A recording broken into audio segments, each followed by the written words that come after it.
Assalamualaikum warahmatullahi wabarakatuh. Salam sejahtera kepada semua. Good evening. Vanakkam. Tancahau. Saudara-saudari pengacara majlis yang dikasihi Datuk Seri Anwar Ibrahim, Pengerusi Pakatan Harapan, Yang Berhormat Anthony Loke, Setiausaha Agung DAP, Yang Berhormat Mandius, Ketua kita yang mewakili Sabah, Setiausaha Agung Saifuddin Nasution, Pengarah Pilihan Raya yang bijaksana Nga Koming, Saudara Kelvin, Ketua Pemuda, handsome, segak dan bergaya, Aiman Atirah Anjudi, garang tetapi lembut hatinya. Seluruh pimpinan parti-parti dalam Pakatan Harapan dan parti-parti penyokong Pakatan Harapan yang bersama kita pada malam ini dan yang mengikut siaran secara langsung di seluruh negara. Semua orang tahu Parlimen dibubarkan sejak daripada zaman Tengku Rahman, Tun Razak, Tun Hussein On, Tun Mahathir, Dollah Baidwi. Tun Mahathir kemudian tak sempat bubar Parlimen. Selalunya mereka mencari tajuk. Apa tujuan Parlimen dibubarkan? Di antaranya mereka menyebut untuk meneruskan usaha pembangunan, untuk menjadikan Malaysia negara muhibbah antara kaum, pembangunan kepada rakyat. Tetapi di zaman Ismail Sabri ini, Parlimen dibubarkan untuk menyelamat para penyamud. Ini sejarah bagi Malaysia. Siapa yang berkata begitu? Presiden UMNO. Bukan yang kata begitu Anwar Ibrahim. Bukan Ketua Cawangan Keadilan Cerok Tokun. Presiden UMNO. Kalau kita tak menang pilihan raya kali ini,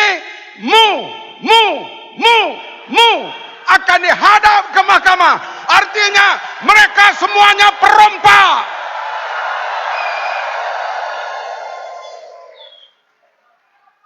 Hei! Sampai bila rakyat Malaysia nak berbodohkan? Tak kira banjir, tak kira bah, tak kira rebut, tak kira taupan, asalkan kami jangan masuk jail. Caranya ambil kerajaan, menggunakan isu Melayu, Islam dan bahaya DAP. Dapat kuasa, yang pertama sudah tentu tukar AG, Attorney General, tarik balik kes dan buat perkara yang lain. Selamatlah penyamun-penyamun itu. Takkanlah rakyat Malaysia yang merdeka lebih 60 tahun tak boleh faham perkara ini. Ada di antara tuan-tuan, anak cucu tuan-tuan, keluarga tuan-tuan nak sokong UMNO, Barisan Nasional dan Perikatan Nasional. Kalau ada, kamu menjadi makhluk yang paling pelik dalam dunia. Hadirin sekalian, kita berada di sini secara aman. Kita menghirup udara negeri Perak. Amannya negara ini diantaranya pengorbanan pasukan keselamatan. Kita berada di sini, Nun di Laut Sabah dan Filipina. 3 bulan tentera laut berada di atas kapal. Berada di sempadan, saya melawat sendiri melihat mereka berada dalam keadaan siap sedia, senapang terhunus menjaga keselamatan negara. Di Selat Melaka, di Laut Cina Selatan, Mereka bertugas tak kira siang malam mempertahankan keselamatan negara untuk memberi nikmat kepada rakyat.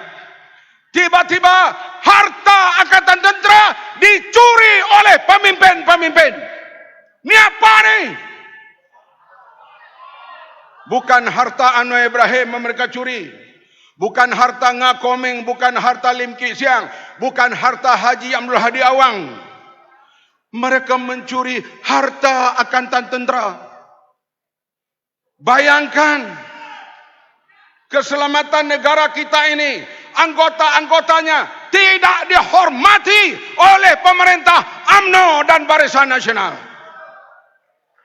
Nasib baiklah aku sempat jadi Menteri Pertahanan.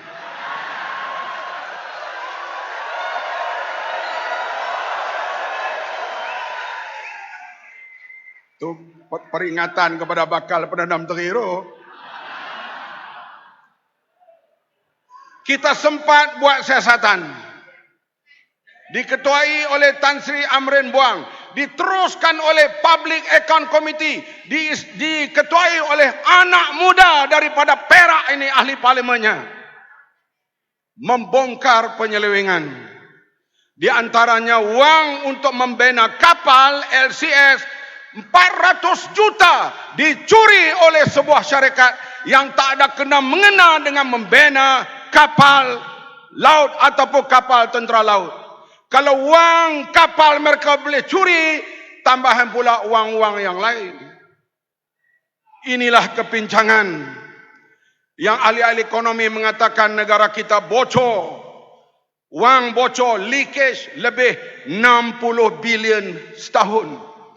Kita anggap ini exaggerate, angka-angka yang direka. Tapi bila kita buat kajian, buat siasatan, rupanya betul. Saya nasihat bakal Perdana Menteri dan isteri Kak Wan Azizah. Dengarlah nasihatku ini. Bila jadi Perdana Menteri nanti bersama Kak Wan, carilah harta sepencarian. Jangan jadi Perdana Menteri dulu dengan istrinya. Mereka mencari harta sepencurian.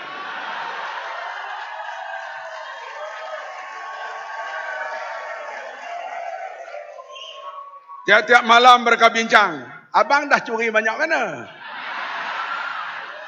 Tak ada. Baru 42 bilion. Itu yang mereka tahu. Yang tak tahu 42 milion yang mereka tahu. Mereka dakwa abang ni mahkamah. Yang mereka tak tahu banyak lagi. Cik Ros pula, Adinda curi banyak mana? Ya, yang mereka nampak beg tangan 350 biji. Yang lain mereka tak tahu. Banyak lagi. Harta kita, kapal di laut, gudang di darat. Sebab itu bakal Perdana Menteri kita tak akan jadi begitu. Mereka akan cari harta sepencarian, bukan harta sepencurian. Hadirin sekalian, rasuah dan leakage terlalu teruk. Kita berkumpul di negeri Perak. Saya ucap terima kasih kepada Baginda Sultan Perak menitahkan semua khutbah-khutbah di akhir khutbah doa mesti masuk hal menentang rasuah dan jangan terlibat dalam rasuah. Tahniah kepada Baginda Sultan Perak.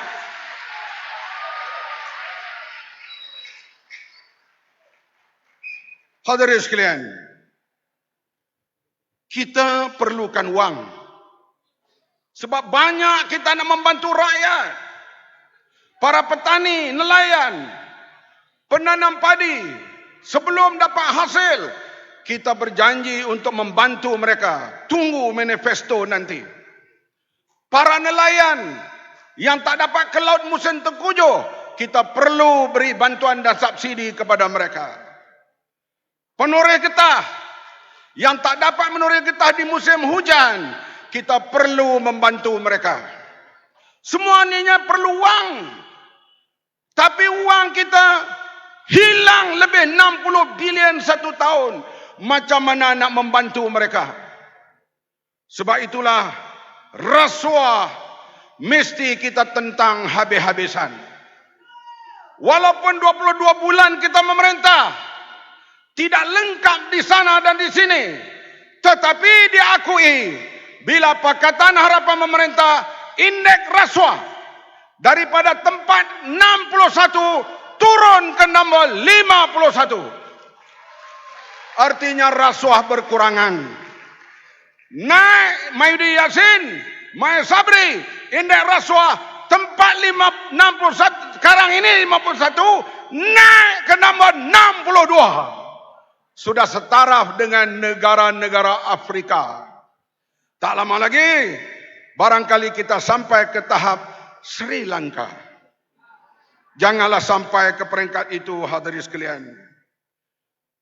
Memang masa kita memerintah dulu, kita berusaha misalnya bagi saya membantu tentera yang miskin, veteran.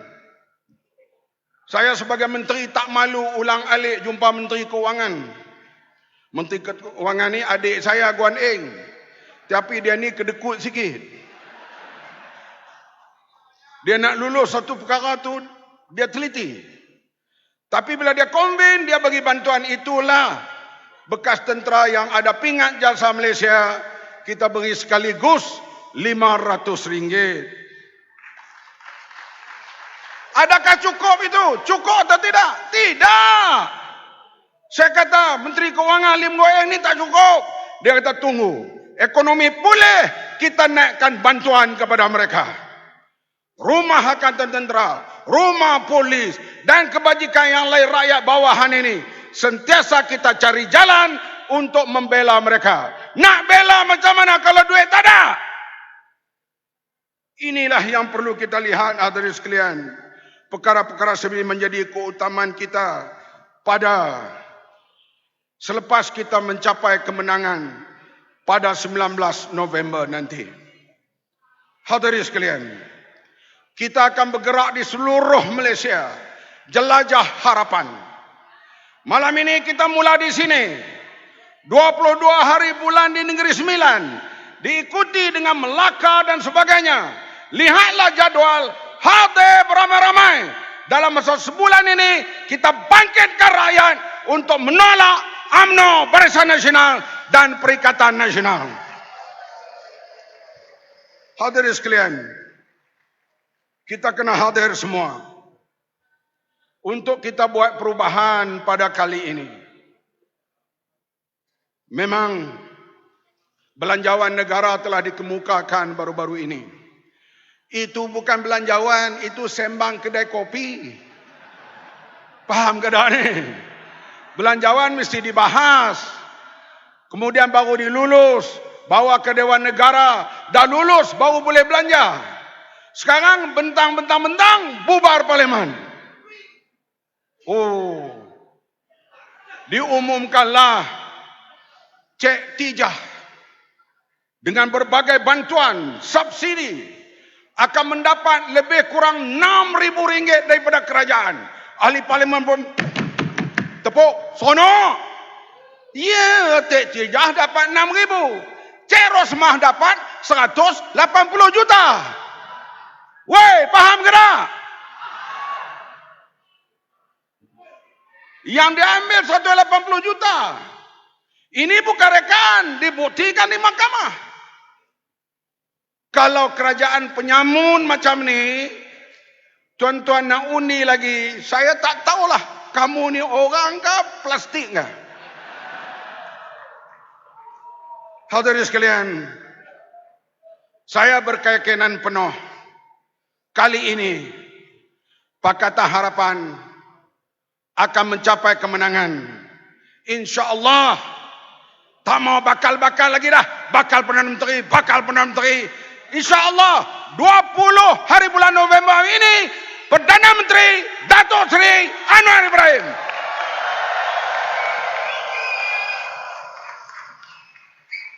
No bakal-bakal lagi. Bakal. No. Kali ini Prime Minister. InsyaAllah. Kemudian akta lompat parti dah ada. Kita akan lihat kerajaan kita, lihat 5 tahun kita buat. Kalau baik, 5 tahun lagi sambung tugas kita. Kalau tak baik, tendang ke Laut Cina Selatan. Hadirin sekalian, kalau begini keadaan penyelewengan dilakukan oleh pemimpin UMNO, yang sudah didakwa, yang akan didakwa, yang sedang didakwa, apakah tuan-tuan nak lagi sokong calon-calon UMNO, BNPN, nak sokong atau tidak? Nak sokong atau tidak? Kalau tuan-tuan sokong lagi, saya tak tahu nak kata apa. Apa jenis manusia ni?